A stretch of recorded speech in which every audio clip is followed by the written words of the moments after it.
Hello guys, നമുക്കിന്ന് നമ്മുടെ Trivandrum സദ്യയുടെ main താരമായ നെയ്യ് ബോളി ഉണ്ടാക്കി നോക്കിയാലോ.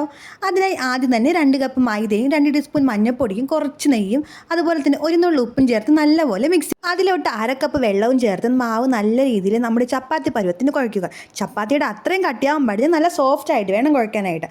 അങ്ങനെ മാവ് നല്ല സോഫ്റ്റ് ആവുന്നവരെ കുഴച്ച് അതിലോട്ട് കുറച്ച് 2 ടീസ്പൂൺ നല്ലെണ്ണ ഒഴിച്ച് മാവിൻ്റെ എല്ലാ ഭാഗത്തും എത്തുന്ന രീതിയിൽ നല്ല രീതിയിൽ പ്രസ് ചെയ്ത് വയ്ക്കുക. മാവ് നല്ല സോഫ്റ്റ് ആവാനാട്ടോ നല്ലെണ്ണ ഒഴിച്ച് വയ്ക്കുന്നത്. അങ്ങനെ നമ്മുടെ മാവ് തിരിച്ചും മറിച്ചും ഇട്ട് നല്ല രീതിയിൽ നല്ലെണ്ണയിൽ മുക്കി 1 മണിക്കൂർ റെസ്റ്റ് ചെയ്യാൻ വയ്ക്കുക. ഇനി അതിൻ്റെ ഫില്ലിംഗ് തയ്യാറാക്കാനായിട്ട് 1/2 കപ്പ് കടലപ്പരിപ്പ് എടുത്ത് കഴുകി കുറച്ച് മഞ്ഞൾപ്പൊടിയും ചേർത്ത് ഒരു 2 വിസിലിന് വേവിച്ചെടുക്കും. വേവിച്ച കടല വെള്ളം ഊറ്റിയെടുത്ത് മിക്സിയിലെ ജാറിലോട്ട് ഒരു 3 ടീസ്പൂൺ പഞ്ചസാരയും 2 ഏലക്കയും കൂടിയിട്ട് നല്ല രീതിയിൽ അരച്ചെടുക്കുക. അരച്ചെടുത്ത മിക്സ് തണുത്തതിന് ശേഷം ബോൾസ് ആക്കി ഉരുട്ടി വയ്ക്കുക. അതുപോലെ നേരത്തെ റെസ്റ്റ് ചെയ്യാൻ വെച്ച് നമ്മുടെ മാവും ബോൾസ് ആക്കി ഉരുട്ടി വയ്ക്കുക. പിന്നെ ഞാനിവിടെ 2 ബോൾസ് ഒരുമിച്ച് ഒന്നും കൂടെ ഒന്ന് ഉരുട്ടി മാറ്റി വെച്ചിട്ടുണ്ട്. അത് വേറൊന്നിനല്ല കേട്ടോ, ലാസ്റ്റ് പരത്താനുള്ള എളുപ്പത്തിനാണ്. നിങ്ങൾക്ക് അല്ലാതെയും ചെയ്യാം.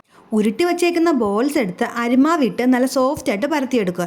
എത്രയും സോഫ്റ്റ് ആക്കാൻ പറ്റുമോ അത്രയും നല്ല സോഫ്റ്റായിട്ട് തന്നെ പരത്തിയെടുക്കുക. പിന്നെ നമ്മുടെ ഈ മെഷർമെൻറ്റിൽ 8 ബോളിയാട്ടോ ഉണ്ടാക്കാൻ പറ്റുന്നത്. പരത്തി വെച്ചേക്കുന്ന നമ്മുടെ ബോളി പാൻ ചൂടാക്കി അതിൽ നെയ്യിൽ ചുട്ടെടുക്കുക.